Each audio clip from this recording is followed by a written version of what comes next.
When my parents told me to pack my things and leave, they thought I had nowhere to go. They thought I was just a useless shut-in, wasting my life in front of a computer. They had no idea I had been the one keeping this house afloat, paying the bills they never cared to check. And they definitely had no idea that I had a plan that would not only expose the lies, the theft, and the betrayal, but would also leave them scrambling for a way to survive without me. Because the house they were so eager to give away? It wasn't theirs to give. It was mine. I never thought my own family would turn on me like this. For years, I had lived in this house, quietly managing my responsibilities, working remotely while covering expenses my parents either ignored or were blissfully unaware of. I never asked for recognition. I never expected gratitude.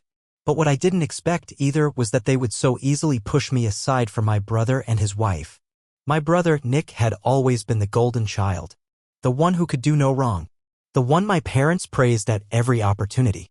Even when he made mistakes, bad investments, reckless spending, they always found a way to justify it. He's just trying to find his way. He'll settle down soon. And when he married Olivia, a woman with an effortless charm and a dazzling smile that could convince even the wisest person she had the best intentions, my parents welcomed her as if she had always been a part of the family. At first, I didn't mind. I had no problem with Olivia. In fact, I even found her friendly, if not a little too inquisitive. She would visit often, dropping by unexpectedly, making herself at home in a way that felt strangely intrusive. She'd sit with me, ask questions about my life, my relationships, or lack thereof. "You don't have a boyfriend?" she asked one afternoon, her perfectly arched brow lifting in surprise. I shrugged, barely looking up from my laptop. "I work from home. It's not exactly the best environment for socializing." She gave me a sympathetic look, then placed a hand on mine as if she were some wise older sister guiding a lost soul. "That's a shame. You should really put yourself out there. Maybe try dressing up a little, doing your makeup more often. Confidence is everything, you know?" It seemed innocent enough. But looking back, that was the first sign. The first sign that Olivia didn't just see me as family, she saw me as a project. A weak, unimpressive figure she could mold, manipulate, and eventually push aside. At first, I humored her. I let her rummage through my closet, giving her unsolicited opinions on my clothes. I let her inspect my makeup collection, her eyes widening in surprise. "Wow, I didn't expect you to have such expensive brands." Something about the way she said it made me uneasy. But the real warning sign came when my things started disappearing. It was subtle at first. A missing lipstick here, a misplaced sweater there. I brushed it off, thinking I had simply forgotten where I had put them. But when my favorite winter coat vanished, one I knew I had carefully stored away, I felt a sick sense of realization creeping in. And then came the conversation that changed everything. I had just returned from a grocery run when I heard voices in the kitchen. My parents, Nick, and Olivia. They were talking in hushed, serious tones, their words carrying a weight that made me stop in my tracks. "It just makes sense for Nick and Olivia to move in," my father said. "They're planning a family. They need the space. I mean, what does Emily even do all day?" Olivia's voice had that same honeyed tone, the one she used to sound concerned when she was anything but. "She just sits at her computer. It's not like she has a real job." I felt my stomach tighten. Nick scoffed. "Exactly. She's just wasting space. And honestly, Mom, Dad, you shouldn't have to worry about the bills anymore. We'll take care of everything if you just let us live here." Silence. Then my mother spoke, her voice softer but no less devastating. "Maybe it's time Emily finds her own place. She's been here long enough." I gripped the edge of the wall, my breath caught in my throat. They were planning to push me out. Of the house I had paid for. Of the home I had kept running while they turned a blind eye to the bills, the taxes, the upkeep. All for Nick and Olivia. Something inside me snapped. I wasn't just going to sit there and let them take everything from me. If they thought I was just going to roll over and disappear, they had no idea who they were dealing with. Because while they were plotting against me, they had overlooked one crucial fact: this house was legally mine. And I was about to make sure they never forgot it. I stood there, gripping the wall so tightly my knuckles turned white. My own family was plotting to throw me out, and they weren't even trying to be discreet about it. They spoke as if I didn't exist, as if I were some inconvenience, an afterthought in my own home. The worst part? They believed I would just accept it. That I would quietly pack my things, bow my head, and walk away while they celebrated their victory. They had no idea what was coming. But before I get into what happened next, because trust me, you won't believe the way this all unfolded, I want to take a moment to hear from you, my incredible viewers. Have you ever felt like the black sheep in your own family? Have you ever been underestimated, only to prove everyone wrong? If you've been through something like this, hit that like button. And if you're watching from somewhere around the world, drop your country's flag in the comments. I love seeing where my audience is tuning in from. Now let's get back to the story because things were about to take a turn no one saw coming. The first thing I did was walk straight into the kitchen. I wasn't going to hide in the shadows, listening to their whispers. I wanted them to know I had heard every word. The room fell silent the second I appeared. My father cleared his throat, shifting uncomfortably. My mother looked away, suddenly very interested in the countertop. Nick and Olivia, however, didn't even bother pretending to be ashamed. Olivia met my gaze with a slow, smug smile, as if she had already won. "So," I said, folding my arms, "who's getting kicked out next? Or am I just the first one on your list?" Nick sighed dramatically, shaking his head. "Emily, come on. It's not like that. You know this house makes the most sense for us. You work from home. You can do that anywhere. Right?" I said, my voice dripping with sarcasm. "Because it's just so easy to pick up and leave the place I've been living in for years. The place I've been paying for." My mother flinched, but Nick scoffed. "Paying for? You act like you own the house or something." I tilted my head. "That's funny, Nick, because legally, I do." For the first time, his smirk faltered. I let the silence stretch, letting the weight of my words settle over them. My father was the first to break. "Emily, sweetheart, let's not make this a big deal. We're a family. We just want what's best for everyone." "Best for everyone?" I repeated. "Or just best for Nick and Olivia?" Olivia, who had been lounging against the counter like she was already measuring the place for new furniture, finally decided to speak. "Look, Emily, I get it. Change is hard. But you have to think about the bigger picture. Nick and I are starting a family. This house is way too big for just you. And you should be out there, meeting people, living your life." I laughed. Actually laughed. "Right? Because you're just so concerned about my personal growth. Not at all about taking over a house you didn't pay for." Her eyes flashed, but she forced another smile. "We just want to help." "By stealing from me?" I shot back. "Because last time I checked, things have been going missing around here. Clothes, makeup, jewelry." A flicker of something crossed her face, but she recovered quickly. "Are you accusing me of something?" "I don't know. Should I be?" Nick groaned, rubbing his face. "Emily, you're being ridiculous." "No, what's ridiculous is that you actually thought you could push me out of my own home and get away with it," I said. "But I'll tell you what, since you think you and Olivia are such great providers, why don't you prove it? I'll be moving out soon enough, but I'm taking everything that's mine. And that includes the furniture, the appliances, and, oh yeah, the fact that I've been paying the property taxes. Good luck handling that on your own." My father paled. My mother actually gasped. Olivia's smug expression wavered. "What are you talking about?" Nick demanded. I leaned against the counter, mimicking Olivia's earlier stance. "You didn't know? Mom and Dad have been short on money for years. Who do you think has been covering the costs?" The silence that followed was deafening. "You're lying," Olivia said, but her voice wasn't as steady as before. I pulled my phone from my pocket, tapping a few times before turning the screen toward them. Bank statements, receipts, proof of every bill I had paid, every tax I had covered. Olivia's face drained of color. My father coughed, suddenly looking like he regretted every decision he had ever made. My mother covered her mouth, eyes darting toward Nick, who looked just as stunned. "You mean," he started, but I cut him off. "Yeah," I said, slipping my phone back into my pocket. "You thought you were taking over a house that was handed to you? Try again. You were about to inherit a financial mess you have no idea how to handle." For the first time in my life, I saw something I never thought I would see on my brother's face. Panic. And I wasn't even done yet, because while they were scrambling to process what I had just dropped on them, I was already 3 steps ahead. And trust me when I say the best was yet to come.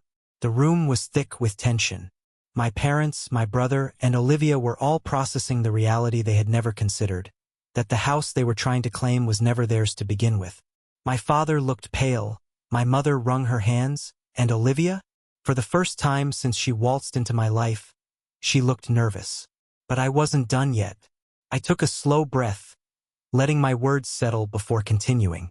So here's what's going to happen. I'm not just going to sit back and let you take what's mine. You wanted to act like I don't contribute?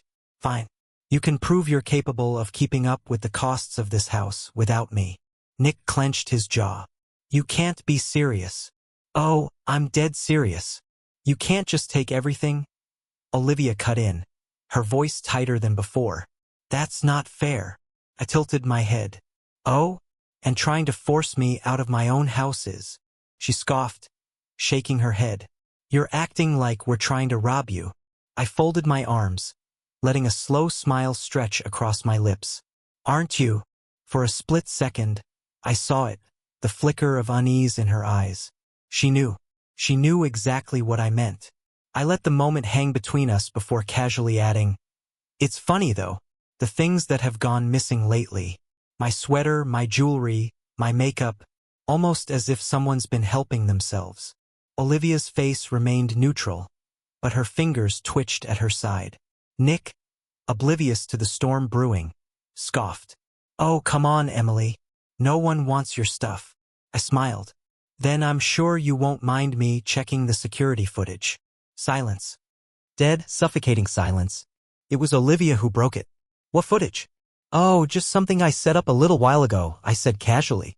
I was getting tired of losing things, so I figured why not see what's really happening. And let's just say the results were interesting. I pulled out my phone, tapping the screen a few times before turning it toward them. And there it was clear as day. Olivia in my room, rummaging through my belongings. Slipping my makeup into her bag. Holding up my sweater in front of the mirror before stuffing it away. The footage was crisp, undeniable, and absolutely damning. My mother gasped. My father muttered something under his breath. Nick turned to Olivia, his face twisted in disbelief. What the hell is this? Olivia's mask of confidence shattered in an instant. It's not what it looks like, she stammered. I was just borrowing things. Borrowing? I repeated, my voice calm but sharp. Without asking? And hiding them in your bag. Nick looked from Olivia to the screen, then back at her. Tell me this isn't real, he demanded. I didn't think she'd even notice. She never wears half that stuff, Nick let out a bitter laugh, running a hand through his hair. Oh, so that makes it okay? I snapped my phone shut, slipping it into my pocket. Well, at least now we all know who the real freeloader is. Olivia turned to my parents, desperate. You know I wouldn't. But my mother was staring at her in quiet disappointment, and my father looked utterly exhausted. I don't believe this, Nick muttered, stepping away from her. You made me think Emily was the problem this whole time and you were stealing from her? I was trying to help you. Olivia hissed under her breath. Help me? By making my sister look useless? By sneaking around like some thief? I raised an eyebrow. Correction, she is a thief. Nick turned back to me, rubbing his temples. So what now? You're just going to rub it in our faces? No, I said simply. I'm going to sell the house. His head snapped up. You're what? I shrugged. I have no reason to stay. But I also have no reason to let you two take over. So I'll be selling the house and you can figure out your own living arrangements. My mother's eyes widened. Emily, wait. No, Mom, I said, turning to her. You made your choice. You were okay with pushing me out for Nick and Olivia's sake. You assumed I had nowhere else to go. Well, you were wrong. And now you can all deal with the consequences of your actions. Nick looked furious. You can't just throw us out. You mean the way you were planning to throw me out? I countered. His mouth opened, but no words came out. Olivia, now completely out of her element, tried one last desperate move. You can't do this, she said, her voice shaky. This is their home too. No, I interrupted, my voice like steel. It was never yours to begin with. And just like that, the tables had turned. I was no longer the one being forced out. I was the one walking away while they watched everything slip right through their fingers. The fallout was immediate. My words had barely settled in the air before the room erupted into chaos. You can't do this. Nick's voice cracked with desperation, his earlier arrogance crumbling into something close to panic. This is our home too. Olivia snapped, clutching his arm like that alone would stop the inevitable. But it wasn't. Because no matter how loudly they protested, no matter how much they tried to twist the narrative, the reality remained the same. This house was legally mine. And I was done letting them believe otherwise. My father, who had been uncharacteristically silent until now, let out a deep sigh and rubbed his temples. Emily, sweetheart, let's talk about this. Maybe there's a way to work this out. I turned to him, meeting his gaze with an unreadable expression. You had your chance to talk.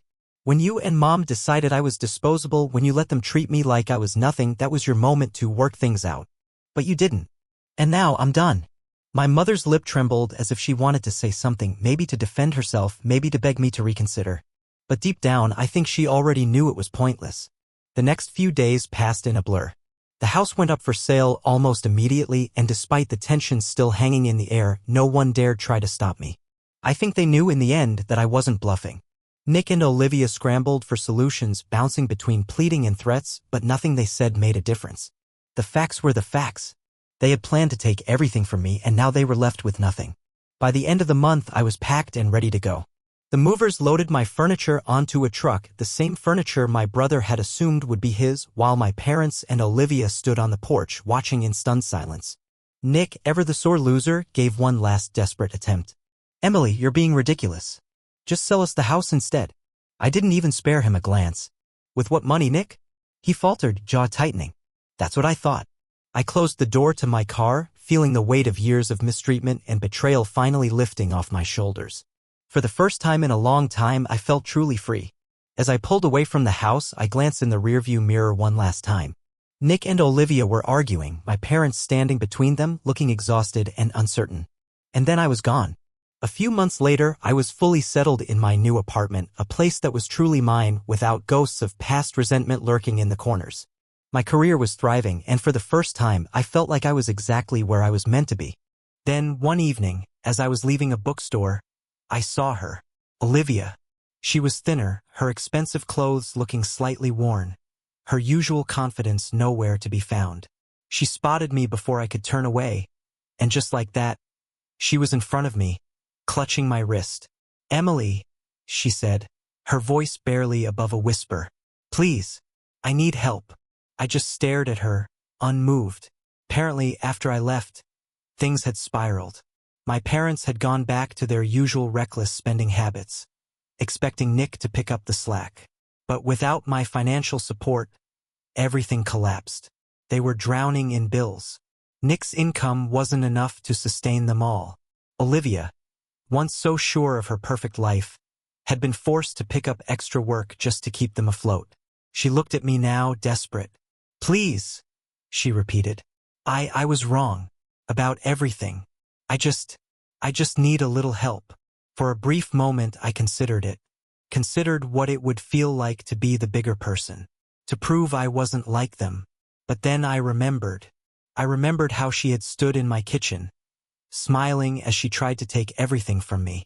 I remembered how she had manipulated my family. How she had stolen from me without a second thought. I looked her in the eyes, my voice calm. Final. I don't know you. And with that, I walked away, leaving her behind, just like she had once tried to leave me. Because the thing about people like Olivia, they never expect the ones they step on to rise. But I did, and I wasn't looking back. At its core, this story isn't just about betrayal or revenge. It's about self-worth, resilience, and taking back control of your own life. It's about standing up for yourself, even when the people closest to you try to tear you down. Too often, we find ourselves undervalued by those who should support us the most. But this story is proof that the underestimated can rise, the overlooked can reclaim their power, and the ones who try to manipulate and steal will always face the consequences of their actions. Now, I want to hear from you. Did you enjoy the story? If you loved watching Emily take control of her life and serve up some well-deserved karma, comment number 2 below. But if you feel the story should have ended differently, drop number 7 and let's discuss why. Your opinions matter, and I'm excited to see what you think. And hey, if you enjoy stories that inspire, shock, and leave you thinking long after they're over, make sure to hit that like button and subscribe to Mr.HeartVibes so you never miss another incredible story. Turn on notifications because trust me, there's more to come, and you won't want to miss it.